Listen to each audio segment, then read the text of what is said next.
পুলিশের নির্মমতা সারা দুনিয়াতেই গেল একটা সমস্যা।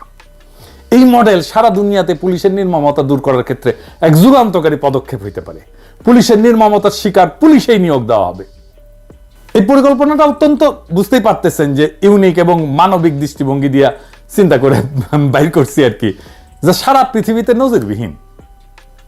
এটা শুধু বাংলাদেশের মতো উন্নয়নশীল দেশগুলোতে না, এমনকি উন্নত দেশগুলোতেও একটা যুগান্তকারী মডেল হিসেবে প্রতিষ্ঠা হইতে পারে। আসেন আমরা দেখি এই পরিকল্পনার ইউনিক দিকগুলা কি কি। 1 নাম্বার, পুলিশ বাহিনীর মধ্যে রিমোর্স বা অনুশোচনা তৈরি হবে। পুলিশ বাহিনীর নির্মমতার শিকার হওয়া ব্যক্তিরাই যদি পুলিশে নিয়োগ দেওয়া হয়, তাদের অন্যায় আচরণের মানে পুলিশের অন্যায় আচরণের প্রতিক্রিয়া তারা সরাসরি দেখতে পাবে। এটা পুলিশের ভিতরে একটা মানবিক মূল্যবোধ সৃষ্টিতে সাহায্য করবে। 2 নাম্বার, আহতদের পুনর্বাসন। এইটা হয়ে যাবে, একটা বড় অংশের পুনর্বাসন হয়ে যাবে এই প্রক্রিয়ার মধ্যে দিয়া, দুই পক্ষেই লাভ। 3 নাম্বার, পাবলিক রিলেশন উন্নত হবে। যেমন আহত ছাত্র বা নাগরিকদের পাবলিক রিলেশন অফিসার হিসেবে নিয়োগ দিলে সাধারণ জনগণের কাছে পুলিশের ভাবমূর্তি পরিবর্তিত হবে। থানায় গিয়া মানুষ সেবা পাওয়ার সময় আহতদের দেখা পুলিশের মানবিক দিকটা উপলব্ধি করবে। 4 নাম্বার, দাঙ্গা মোকাবেলার নতুন কৌশল। ধরেন দাঙ্গা মোকাবেলার সময় আহত এবং ক্র্যাশে ভর দিয়া দাঙ্গার সামনে দাঁড়ানো জুলাই ব্রিগেড দাঙ্গা প্রশমনে সহায়ক হবে।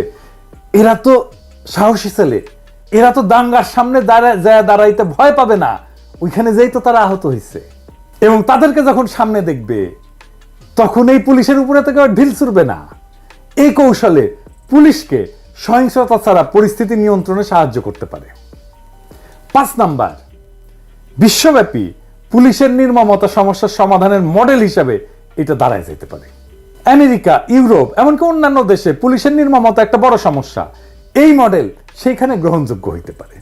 রেস্টোরেটিভ জাস্টিস প্রোগ্রাম বলে একটা মডেল আছে, যাতে নির্যাতিতদের সাথে অপরাধীদের সামনাসামনি বসানো হয়, যাতে অপরাধীরা তাদের কর্মের প্রভাব বুঝতে পারে। কিন্তু আমি যে প্রোগ্রামের পরিকল্পনা দিলাম আর কি এতক্ষণ ধরে, এটা কিন্তু রেস্টোরেটিভ জাস্টিস প্রোগ্রামের মতো না। আমি বলতেছি সরাসরি পুলিশ বাহিনীতে আহতদের নিয়োগ দিতে হবে।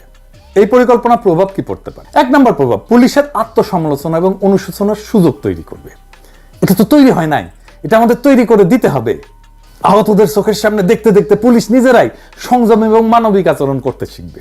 এটা কাউকে আর শিখাই দিতে হবে না, আমরা তার স্পেস তৈরি করে দিলাম। 2 নাম্বার, সামাজিক মেলবন্ধন এবং বিশ্বাস তৈরি করবে। আহত ব্যক্তিরা সেবা প্রদান করলে সাধারণ মানুষের মধ্যে পুলিশের প্রতি যে বিদ্বেষ সেটা কমে আসবে। 3 নাম্বার, আইন শৃঙ্খলা পরিস্থিতির উন্নয়ন হবে। সহিংসতার পরিবর্তে পুলিশ সমস্যা সমাধানের জন্য মানবিক এবং কৌশলী পদ্ধতি অবলম্বন করতে পারবে।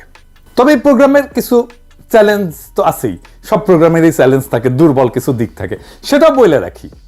1 নম্বর হইতেছে যে পুলিশ বাহিনীর মধ্যে থেকে এই মডেলের বিরুদ্ধে প্রতিরোধ আসতে পারে, কারণ এই পরিবর্তনকে নিজের জন্য সে হুমকি মনে করতে পারে, বা তারা মনে করতে পারে যে এটা পুলিশকে দুর্বল করার একটা প্রচেষ্টা।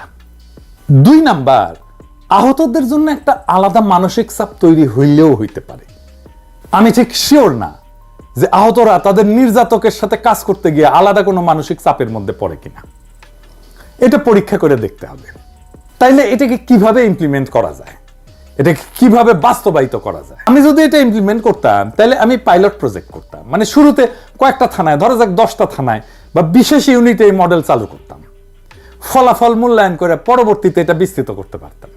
এবং এই 10টা থানায় নিজেদের মধ্যে একটা প্রতিযোগিতা হইতো যে কে ভালো রেজাল্ট দেখাইতে পারে।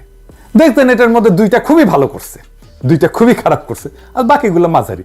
যে 2টা খুবই ভালো করছে সেই 2টা আসলে কি মডেল ফলো করছে, কিভাবে ইমপ্লিমেন্ট করছে, সেই শিক্ষাটা কাজে লাগতো। আর আমরা মিডিয়ার মাধ্যমে জনগণের কাছে এই পরিকল্পনা গুরুত্ব তুলে ধরিয়া এই মডেলের বাস্তবায়নে তাদের সমর্থন আদায় করতে পারতাম। আমরা ইউনেস্কো বা জাতিসংঘের মতো আন্তর্জাতিক সংস্থাগুলোর কাছে এই মডেল তুলে ধরে বৈশ্বিক স্বীকৃতি অর্জনের চেষ্টা করতে পারতাম। মেলা কিছুই করা যায়, তাই ফ্রি দেই তো পরিকল্পনা, তাই কেউ পাত্তা দেয় না আর কি। তার উপরে বগরের ভাষায় কথা বলি তো, আমি তো আবার শিক্ষিত না, বুঝাও, 2 পয়সার ইউটিউবার তো কই আর রাখলাম আর কি। প্রফেসর ইউনূসের সরকার করুক না করুক, অন্য কোনো দেশের সরকার তো বাস্তবায়ন করতেও পারে এই পরিকল্পনা। আর তারপরে আমাদের একটা এক্সারসাইজ হলো না, একটা ইনোভেটিভ একটা পরিকল্পনা কেমনে বের করতে হয় এটা সমস্যা থেকে। আমার ক্ষুদ্র ভ্রাতা ভগিনীরা শিখলো, সেটা বড় কাজ একটা।